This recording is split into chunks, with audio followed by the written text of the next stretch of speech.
ధ్యానం చేద్దాం. సర్వశ్రేష్టమైన దేవుని వాక్యంలో ఉంది. మా వాక్య ధ్యానం కొరకు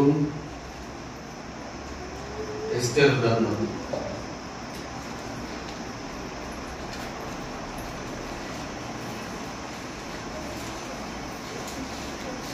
10వ అధ్యాయం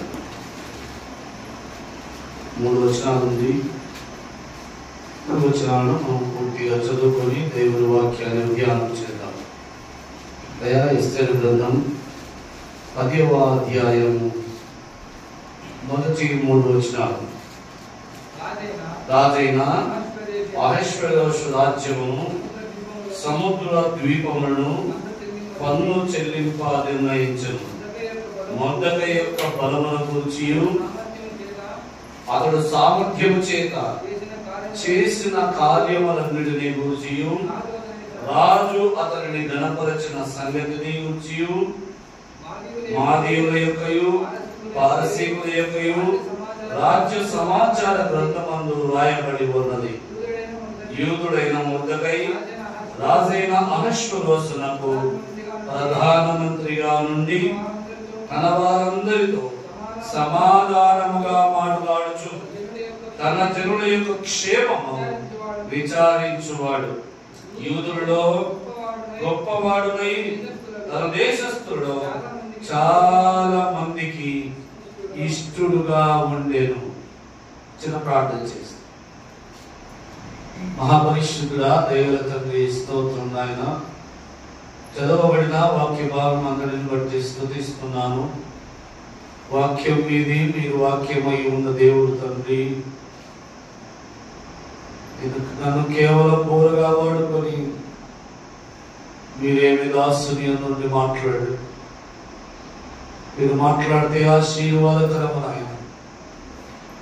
మీరు మాట్లాడితే జీవం, మీరు మాట్లాడితే వెలుగు, మీరు మాట్లాడితే పరిశుద్ధత ప్రభువా.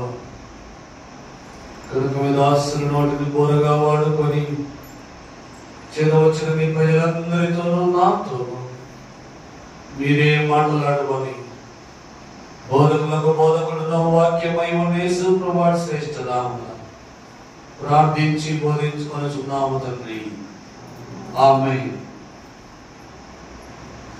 మా పరిశుద్ధమైన దేవుని వాక్యాన్ని మనం చదువుకుందాం. మనం చదువుకున్నటువంటి వాక్య భాగంలో మొర్దెకైని గురించి అనేక సంగతులు, అనేక మార్లు మనం ధ్యానం చేసాం. మొర్దెకైని గురించి అనేక మార్లు మనము ధ్యానం చేశాము, మాట్లాడాము. మొర్దెకై యొక్క సంగతిని గురించి మనం ఆలోచన చేశాం అనేక మార్లు. బాగా గమనించండి.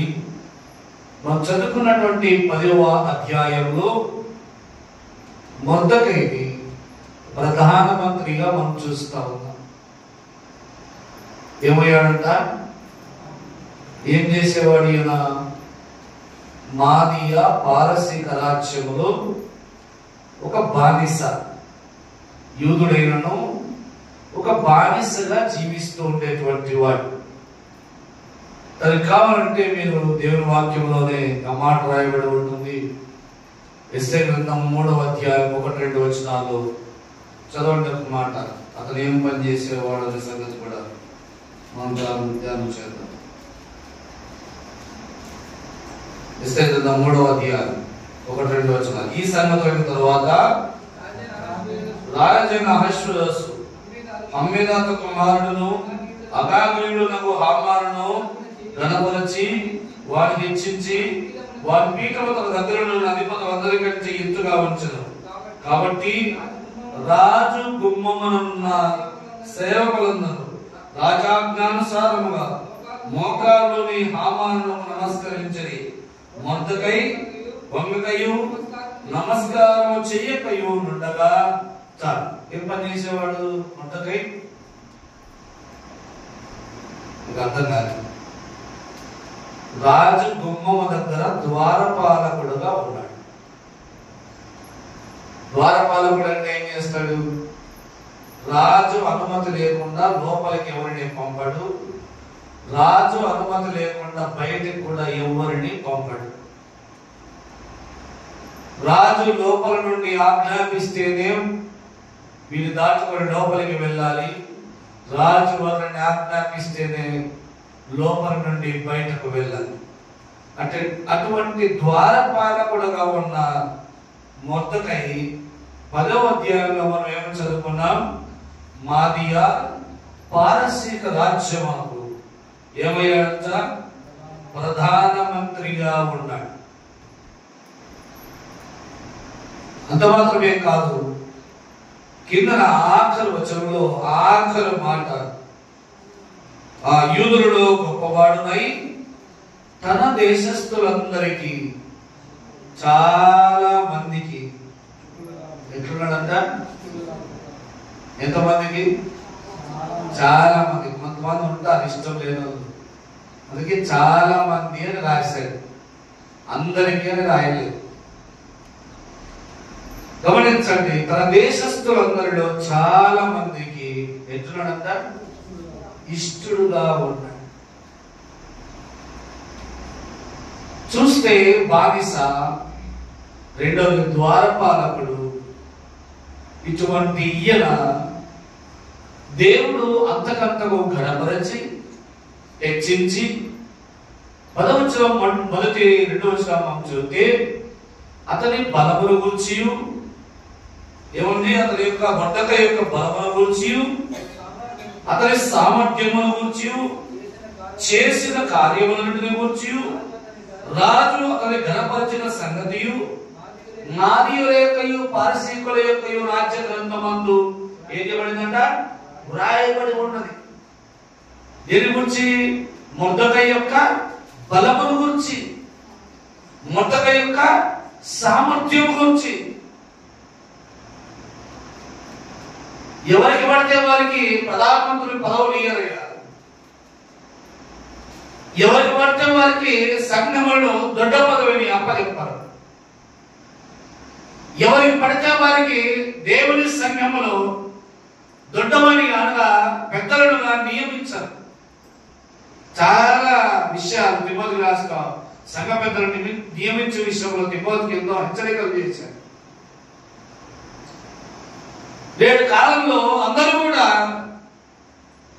గొప్పవారే, అందరూ కూడా సంఘ పెద్దలుగా ఉండగలుగుతా ఉన్నారు, చలామణి అవుతారు, అధికారాన్ని చెలాయిస్తా ఉన్నారు. మొర్దెకై ప్రధానమంత్రి, ద్వారపాలకుడుగా ఉన్నటువంటి మొర్దెకై ప్రధానమంత్రి ఎట్లా అవ్వగలిగాడు? అతని బలం, అతని సామర్థ్యం, అతని జ్ఞానం, అతని తెలివితేటలు, అతని రాజు ఘనపరిచినటువంటి ఘనత, ఇవన్నీ లక్షణములను ఆయన రాజు అయిన అహష్వేరోషు గమనించి మొర్దెకైని ప్రధానమంత్రిగా చేశాడయ్యా. అంత మాత్రమే కాదు, దేవుని కృప కూడా మొర్దెకైని ఎంతగానో ఉన్నది. దేవుని కృప లేకుండా ఆయన ఏ కార్యాన్ని చేయలేదు. కాబట్టి ద్వారపాలకుడుగా ఉన్నవాడు ప్రధానమంత్రి ఎలా తయారయ్యాడు? ఇద్దరు వ్యక్తులను మనం బైబిల్ గ్రంథంలో చూడవచ్చు. బానిసలుగా ఉంటూ ప్రధానమంత్రిగా అయినటువంటి వారు మొట్టమొదటి యోసేపు, తర్వాత మొర్దెకై. ఎంత సామర్థ్యం, ఎంత జ్ఞానం, ఎంత వివేచన, ఎంత తెలివి, ఎంత బలము, ఎంత శక్తి. అంత మాత్రమే కాదు, దేవునిపై ఎంతో విశ్వాసాన్ని కలిగిన వాడు కూడా ఆయన. అందుకే మనము మొర్దెకై యొక్క ఈయన ద్వారపాలకుడుగా ఉన్నటువంటి మొర్దెకైని దేవుడు అంతగా కనపరిచి ప్రధానమంత్రి ఆ స్థాయిలో నిలబెట్టడానికి రాజులకు దేవుడికి ఉన్నటువంటి మంచి ఉద్దేశం మొర్దెకై పట్ల, వారు కలిగి ఉన్నటువంటి మంచి సంకల్పము ఆ మొర్దెకై పట్ల, ఈ రెండింటిని మనం ధ్యానం చేయబోతాము. దేవుడు అంతగా కనపరచడానికి, రాజైన అహష్వేరోషు అంతగా హెచ్చించడానికి మొర్దెకైలో ఆయన ఏం చూశాడు?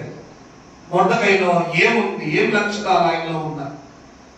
కొన్నింటిని మాత్రం చెప్పి ఎంతగా ముందుకు వెళ్ళిపోతాను. అయా గమనించండి, గమనించండి. ఎస్తేరు గ్రంథం 2వ అధ్యాయం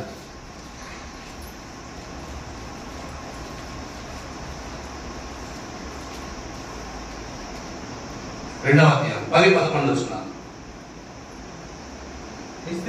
ఎస్తేరు 2వ అధ్యాయం 10-11 వచనాలు.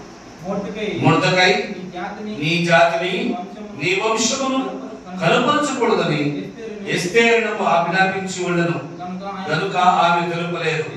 ఎస్తేరు ఎలా ఉండను, అది ఆమెకి ఏమి సంభవించునో అది తెలుసుకొనుటకై అంతఃపురం యొక్క ఆవరణం ఎదుట ప్రతి దినము మొర్దెకై తిరుగులాడుచుండెను. విషయాన్ని చెప్పగలను.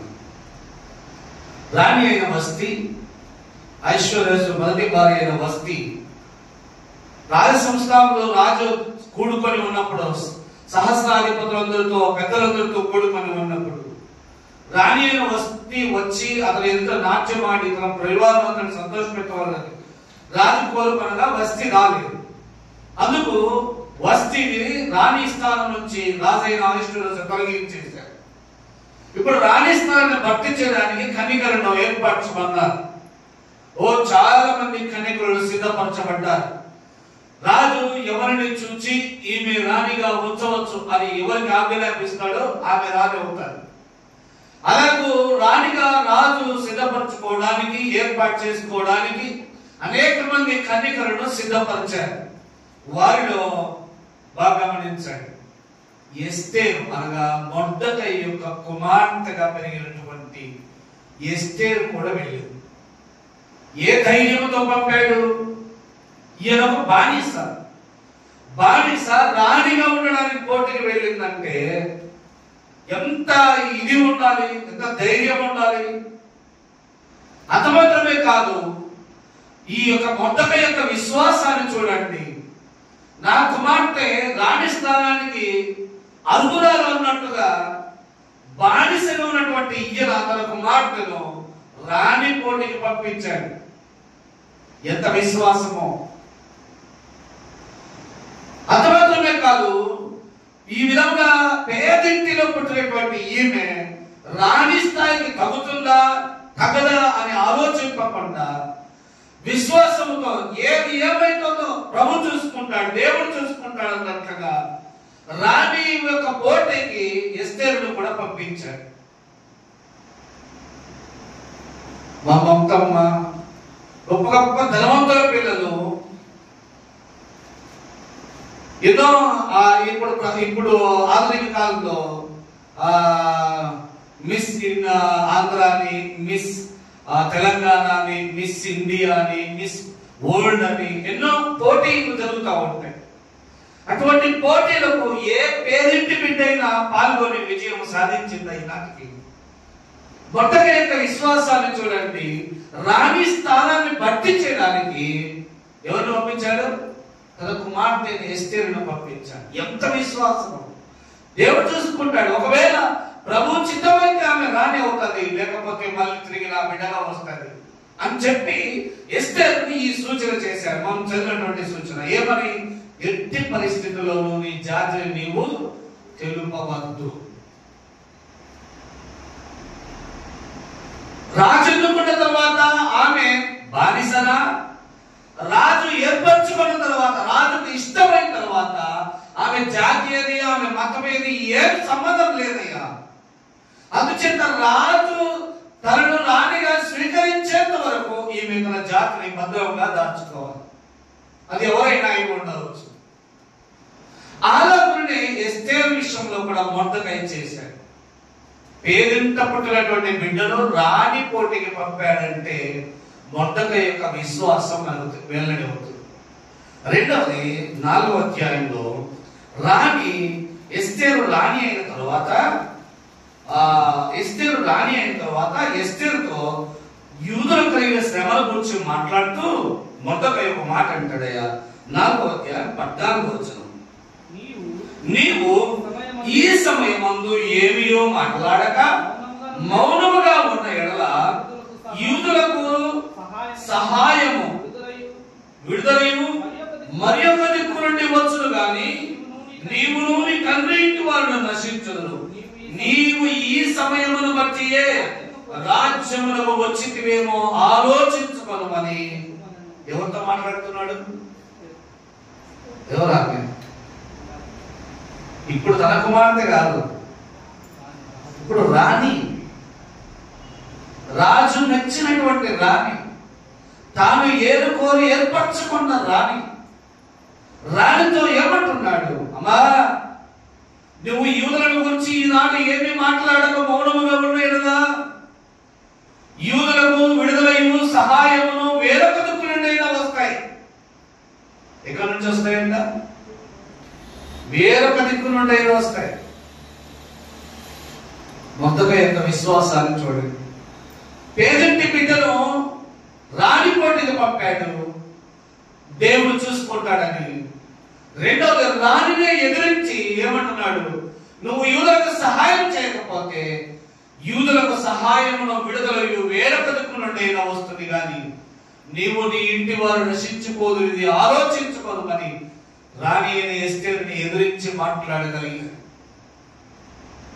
అతని విశ్వాసాన్ని బాగా పరిశీలన చేయండి. ఇంకా మీరు కూడా ధ్యానం చేయండి ఇంటికి వెళ్ళిన తర్వాత కూడా. ఎంత ధైర్యము, ఎంత విశ్వాసముతో ఆ మాట అంటా ఉన్నాడు. యూదులకు మరణము దగ్గరగా పుంజుకుని వస్తా ఉంది. యూదులను చంపవాలని హామాను వాడు కుట్రపూరితముగా మొట్టకై వరకు 50 మూరలు ఎత్తైనటువంటి ఉరికమ్మాన్ని చేయించి పెట్టాడు. యూదులందరినీ సంహరించడం, రాజు దగ్గర ఒక శాసనాన్ని పుట్టించాలని తానెంత ప్రయత్నం చేస్తా ఉన్నాడు. ఇటువంటి సమయంలో కూడా రాణి అని ఎస్తేరుతో అంటాడు, నీవు ఈ సమయంలో మాట్లాడక మౌనంగా ఉన్నాడు. యూదులకు సహాయము విడుదలయు మరి ఒక దిక్కు నుండి దేవుడు పంపిస్తాడు, నీ విషయాన్ని బాగా గుర్తుపెట్టుకో అని రాణి అని ఎస్తేరుని హెచ్చరించాడు. ఈ విశ్వాసమును బట్టి, ఈ విశ్వాసముతో కూడిన ధైర్యమును బట్టి మొట్టకై ద్వారపాలకుడుగా ఉండినటువంటి వాడు ప్రధానమంత్రిగా చేయబడ్డాడు. దేవుని యందు తనకున్న ఈ విశ్వాసమును బట్టి, దేవుని యందు తనకున్నటువంటి ఈ నమ్మికను బట్టి ద్వారపాలకుడుగా ఉన్నటువంటి వాడు ఏమిగా మార్చబడ్డాడు? ప్రధానమంత్రిగా చేయబడ్డాడు. మొట్టకై జీవితంలో ఇంకా చాలా గుణలక్షణాలు ఉంటాయి.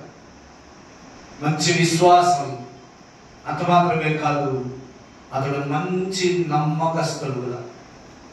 అతడు మంచి నమ్మకస్తుడు. చూడండి 2వ అధ్యాయంలో, ఎస్తేరు గ్రంథం 2వ అధ్యాయం 21-22 చదవండి. ఆ దినములలో మొట్టకై రాజు గుమ్మములో కూర్చొని ఉండగా రాజు యొక్క 2 షండులైన బిక్తాను తెరేషు అను ద్వారపాలకులు కోపగ్రస్తులై రాజైన అహష్వేరోషును చంపుటకు ఆలోచించుకొని ఉన్నది. ఈ సంగతి మొట్టకైకి తెలియబడి నందున అతడు దానిని రాణి అనే ఎస్తేరుతో చెప్పాను. ఎస్తేరు మొర్దెకై యొక్క పేరిట రాజులకు దాన్ని తెలియచేసెను. ఈ సంగతిని గురించి విచారణ కాగా అది నిజమాయను. అందుచేత వారిద్దరూ ఒక చెట్టుకు ఉరి తీయింపబడిరి. ఇది రాజు ఎదురునే రాజ్య సమాచార గ్రంథమందు. ఎంత నమ్మకస్తుడు! ఇతడు ద్వారపాలకుడే. ఇతనితో కూడా ఉన్న 2 నపుంసక ద్వారపాలకుడు ఏం చేయాలనుకున్నారంట? రాజైన అహష్వేరోషును చంపాలనుకున్నారంట. మొదటగా ఇలా కూడా అనుకుని ఉండొచ్చు, చంపితే చంపిలే, మాకు కూడా ఏమవుతుంది, ఈ బానిసత్వం పోయి మేము కూడా స్వతంత్రం అవుతాంలే అని అనుకొని ఉండవచ్చు. మొర్దెకై ఎంతగా చూడండి, ద్వారపాలకుడుగా ఉన్న మొర్దెకై, బానిస జీవితంలో ఉన్న మొర్దెకై, అయ్యా బిక్తాను తెరేషు అనే 2 షండులు నపుంసకులు రాజైన అహష్వేరోషును చంప చూస్తే మొర్దెకై ఏం చేశాడంటయ్యా?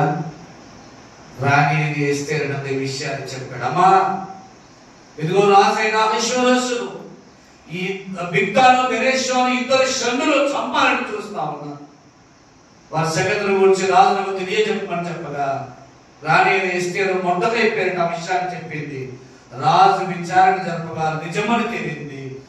ఆ నపుంసకులు ఇద్దరిని, బిక్తాను తెరేషాను ఇద్దరు నపుంసకులు ఇద్దరిని ఒక చెట్టుకు ఏం చేశారంట, ఊరి తీయించారు. ఎంత నమ్మకస్తుడు,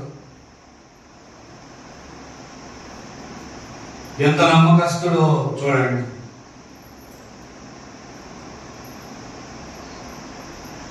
అతను నమ్మకంతో గురించి మరొక మాట కూడా నేను చెప్పిన ముందుకు వెళ్ళిపోతాను. 6వ అధ్యాయం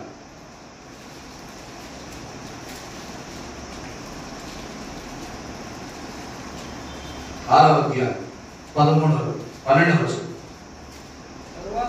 తరువాత మొర్దెకై రాజు గుమ్మమునకు వచ్చెను.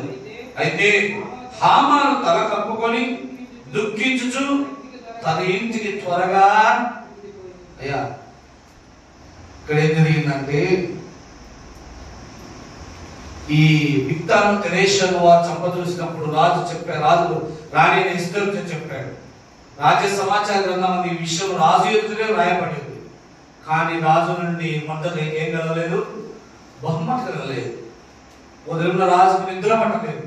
రాజ్య సమాచార గ్రంథం ఏమన్నాడు, చదివించాడు.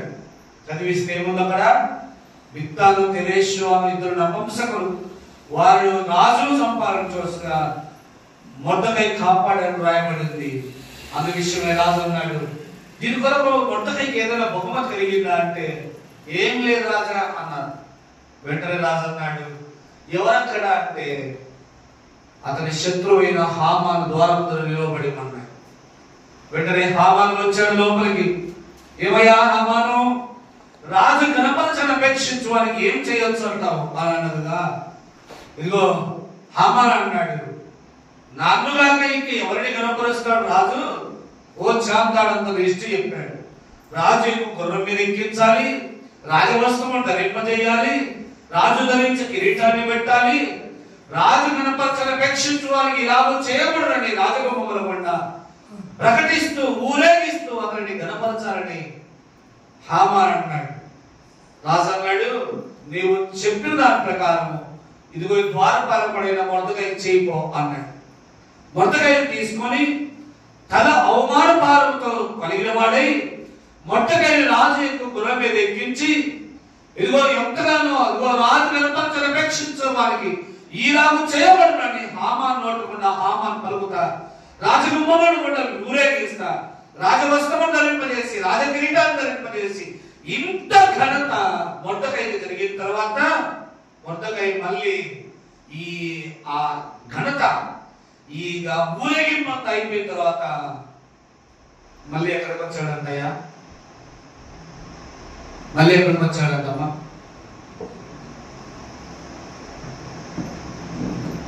తను ఏం ఉద్యోగం చేసేవాడు, మళ్ళీ ఎక్కడికి వచ్చాడంట, మళ్ళీ చదవండి 12వ వచనం.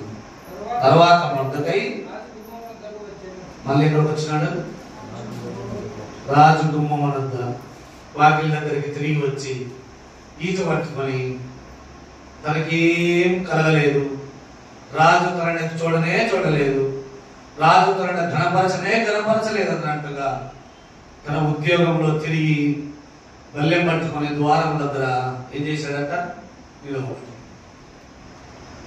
ఎంత నమ్మకస్తుడు, రాజు ఇంత గణపరచాడు కదా, మరి మొదటగా ఎట్లుండాలి, బహు గర్విష్ఠుడైపోవాలి,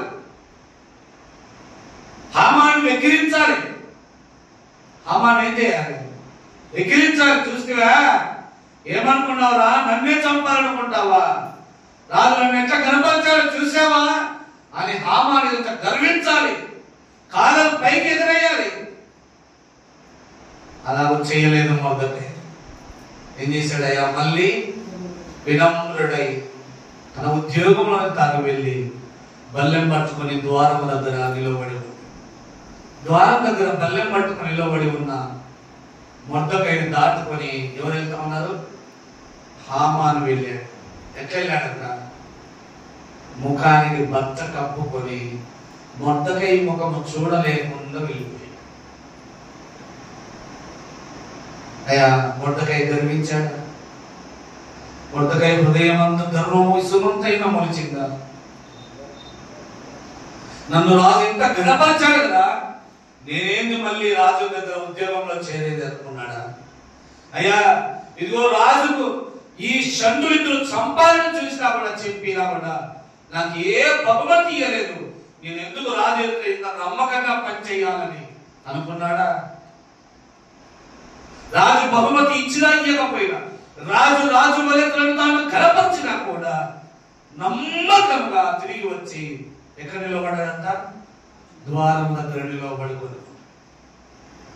ఆ నమ్మకత్వమే, ఆ నమ్మకంతో కూడినటువంటి ఆ నమ్మకత్వమే ద్వారపాలకుడుగా ఉన్న మొర్దెకైని ఏం చేసిందమ్మా? ప్రధానమంత్రినిగా మార్చి. అంతేకాదు, మొర్దెకై మనోధైర్యం కలిగినటువంటి వాడు. ఏం గలవాడు? ఏమై? మనోధైర్యం కలిగినటువంటి వాడు. ఒకసారి ఇటువంటి శాసనం వచ్చిందని మొర్దెకైకి వినబడినప్పుడు ఎస్తేర్తో చెప్పాడు. ఎస్తేర్ ఏమన్నది? నేనేం చేయగలను అన్నది. మొర్దెకై ఏం చేశాడు తెలుసా? ఒళ్ళంతా బూడిద పోసుకొని గోనె పట్ట కట్టుకొని రాజ సంస్థానంలో వెళ్ళిపోయాడు. ఎవడైనా రాజు అలా కనబడితే మరణ శాసనం, మరణం తప్పదు. అటువంటి గొప్ప శాసనం ఉన్నా కూడా ఏం వేసుకొని వెళ్ళాడంట? బూడిద పోసుకొని గోనె పట్ట కట్టుకొని రాజ సన్నిధికి వెళ్ళిపోయాడు. చూడండి, ఎస్తేర్ గ్రంథం 3వ అధ్యాయం 1 నుండి 4 వచనాలు.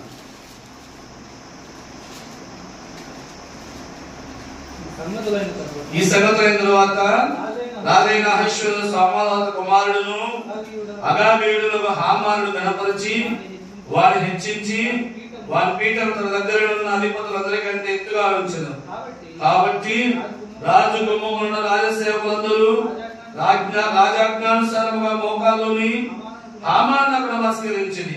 మొర్దెకై వంగకై నమస్కారం చేయకపోయి ఉండగా రాజు గుమ్మమున్న రాజసేవకులు, నీవు రాజాజ్ఞను ఎందుకు మీరుచున్నావు అని మొర్దెకై అడిగింది. ఈ ప్రకారం వారు ప్రతిదినము అతనితో చెప్పుచూ వచ్చింది. అతడు వారి మాట ఏం చేయలేదంట? 4వ అధ్యాయంలోని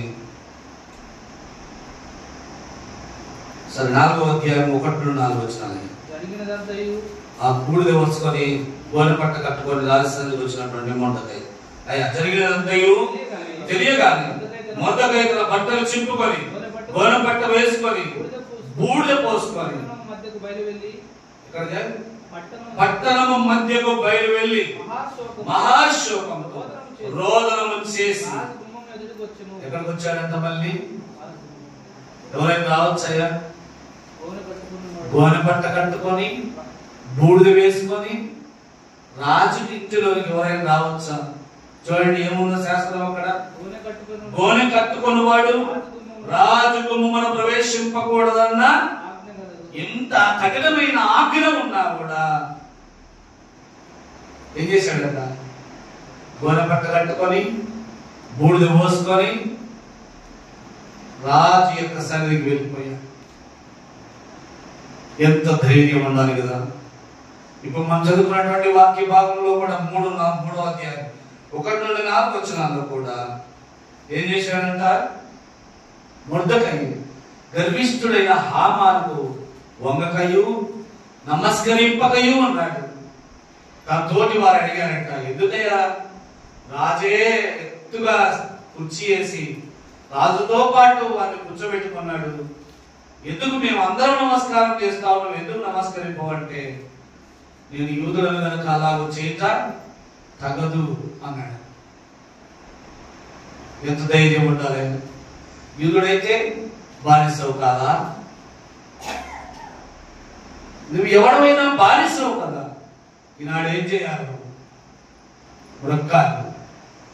కానీ హామానుకు ఏం చేయలేదంట? మొక్కాలి. ఎంత ధైర్యం ఉండాలి! మనోధైర్యమైనటువంటి వాడు, రాజసన్నిధికి గోడ పట్ట కట్టుకొని వాడు పోకూడదన్న రాజాజ్ఞ ఉన్నప్పటికీ బూడిద పోసుకొని గోడ పట్ట కట్టుకొని రాజసన్నిధికి రాజు గుమ్మం మీదకు వెళ్ళినటువంటి మనోధైర్యము మొర్దెకైది.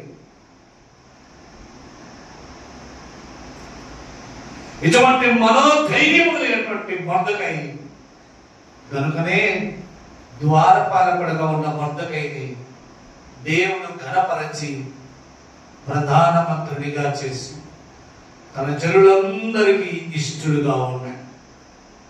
ఆఖరిగా నేను ఒక మాట చెప్పి నేను ముగించేస్తాను. ఇప్పుడు మనం చదువుకున్నటువంటి వాక్య భాగంలో 10వ అధ్యాయంలో ఆఖరు మాట చదవండి.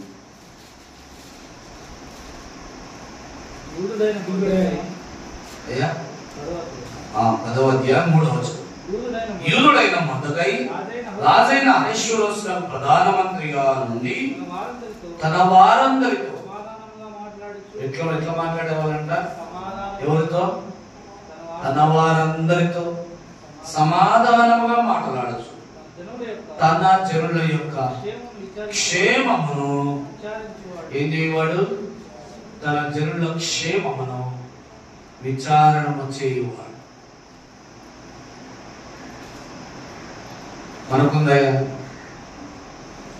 మన జనుల క్షేమ కొరకు మనం ప్రార్థన చేస్తా ఉన్నాం. మన జనుల క్షేమ కొరకు మనం కన్నీరు కాలుస్తా ఉన్నాం. మన జనులతో మనం సమాధానంగా మాట్లాడుతూ ఉన్నాము. కుటుంబాన్ని కూడా పట్టించుకోకుండా, భార్య బిడ్డలను కూడా పట్టించుకోకుండా ఇష్టానుసారమైన జీవితాన్ని జీవిస్తూ తమ నాశనాన్ని కొని తెచ్చుకున్న వారు ఎందరో ఉన్నారు. మొర్దెకై ప్రధానమంత్రి అయినా కూడా తన జనులతో ఎట్లనంత సమాధానముగా మాట్లాడుతూ ఉన్నాడు. తన జనుల క్షేమమును ఏం చేస్తా ఉన్నాడు? విచారణ చేస్తాం. ఈనాడు భారత ప్రభుత్వం రిజర్వేషన్స్ ఇచ్చింది.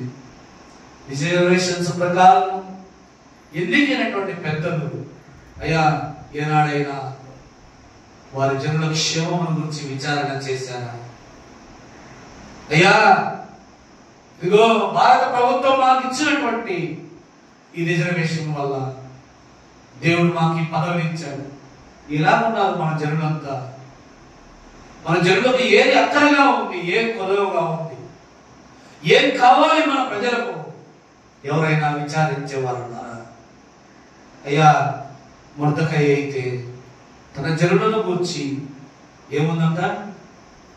విచారం. తన జనుల గురించి విచారం చేస్తా ఉన్నాడు. ప్రతినిత్యము తన జనులకు తన ద్వారా ఎట్టి న్యాయం కావాలో దాన్ని కనిపెట్టుకొని ఉండి దాని గురించి ఆలోచన చేస్తా, దాని గురించి రాజు దగ్గర మాట్లాడతా, దాని గురించి రాజుకు తెలియజేస్తూ తన జనుల క్షేమం కొరకు పాటుపడినటువంటి వాడు.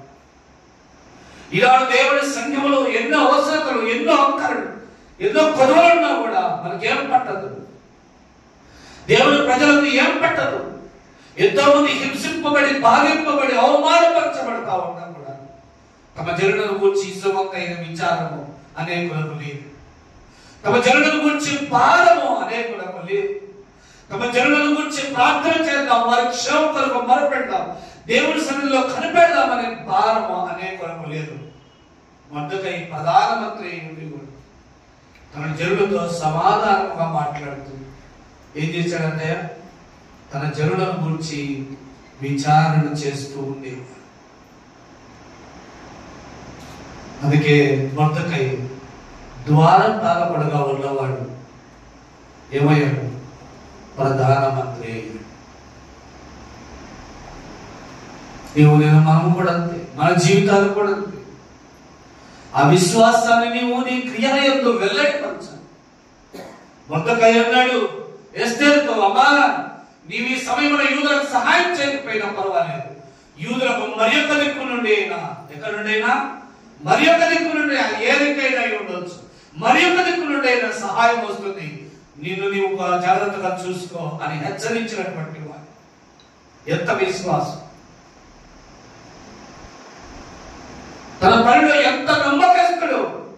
ద్వారపాలకుడుగా ఉన్నాడు, బానిస బంధు బతుకుతా ఉన్నాడు, రాజులు ఎవరో ఒకరు బానిసత్వం విడుదలవుతుంది. అయినా బిగ్దాలు తెరేషు అన్న ఇద్దరు నా షంటులు నపంసకుల సంపాదన చూస్తే రాజుకు ఆ విషయాన్ని చెప్పి రాజును కాపాడాడు. తన పనిలో ఎంత నమ్మకంగా ఉన్నాడు. నీ పనిలో నీ యజమానుడు నీకు అప్పగించిన నీ పనిలో నీవు అంత నమ్మకంగా ఉన్నావా? అంత నమ్మకంగా పని చేస్తా ఉన్నావా? అందుకే మందుకైన దేవుడు అంతకంతకు హెచ్చించి గణపరిచి ద్వారపాలకుడిగా ఉన్నవాడిని ప్రధానమంత్రుడిగా చేసి ఎంత మనోధైర్యం కలిగినటువంటి వాడు. రాణి అని ఎస్తేరుని ఎదిరించుకంటే ప్రాణం పోగొట్టుకున్నాడు కాదా? రాణికి వ్యతిరేకంగా మాట్లాడంటే ప్రాణం నాకు తెగించడం కాదా? ఎంత మనోధైర్యం కలిగిన వాడు. గర్విష్ఠులైన హామానుకు బ్రొక్కకుండా నేను యూదులను కనుక వారికి నేను నమస్కరింపాలని చెప్పుట ఎంత మనోధైర్యం ఉండాలి. ఆ మనోధైర్యం నీకు నాకుందా?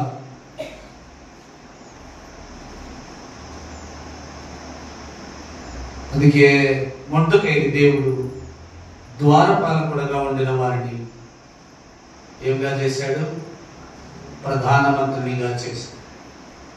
దేవుడు మన కొరకు ఈ కొద్ది మాటలు దీవించుకున్నాడు.